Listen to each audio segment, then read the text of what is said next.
So we're looking now at the floor trim. The trim's gone down now. I used the cork once solution from my applicator, and I've cut the nozzle. Cut the end of the nozzle approximately 14 millimeters now, and the reason being I wanted to get a nice thick radius just in here. So before I cut the nozzle down to 14 mil, it was about 4 or 5 millimeters, so I could cork all the joints of where the plywood strips met. The nature of cork, it does shrink somewhat, so you do have to give it a couple of layers of the cork before you're ready to paint over.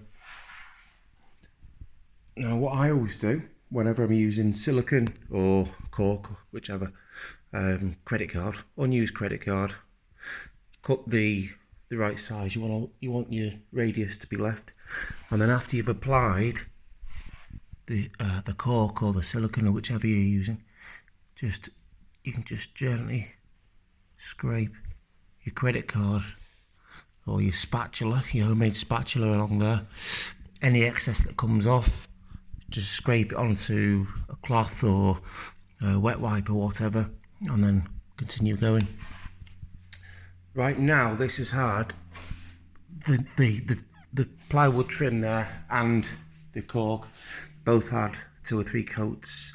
Well, I've just given the whole lot, the whole complete hearth and the trim, a second coat, and then after that dries later on today, it takes between 2 to 4 hours, it says on the Santex tub. So after the paint's dried, I'm going to apply the decorator's varnish, and then it's a satin finish decorator's varnish.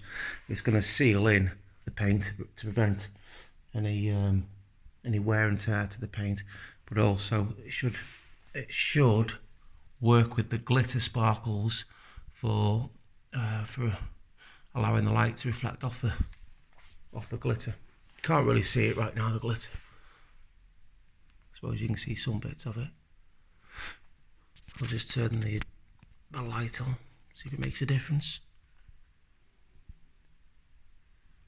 Okay, so you can see all the sparkles there. And what I've got above the chimney, above the fireplace, is I've wired into, I've got that plywood's there just temporarily until I get my log burner installed. But I've got 2 RGB lamps, and they come down. They're multicoloured RGBs, obviously, but they change automatically, consistently changing colours. So you do get a nice reflection of this hearth.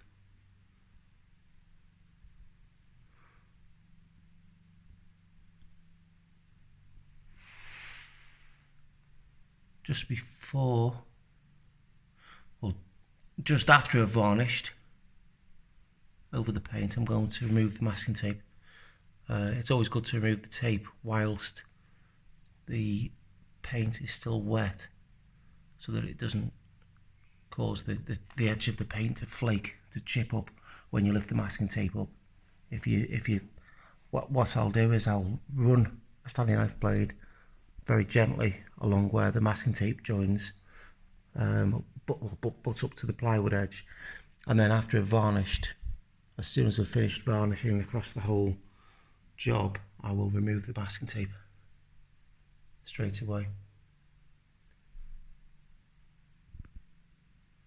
So once again, the reason why I've had to use the plywood strips, I couldn't find anything else. I've been looking for a long time. I couldn't find anything else suitable that I could paint and that would enable me to match the radius of the hearth, and at the same time I can't glue it, I can't attach it to the floating floor. The floating floor, with it being wood, it's going to expand and contract, so you have to have something that covers the gap but doesn't attach to the floor, because otherwise it's going to crack or it'll make the floorboards lift up, heave. So I'll just stand back a little bit.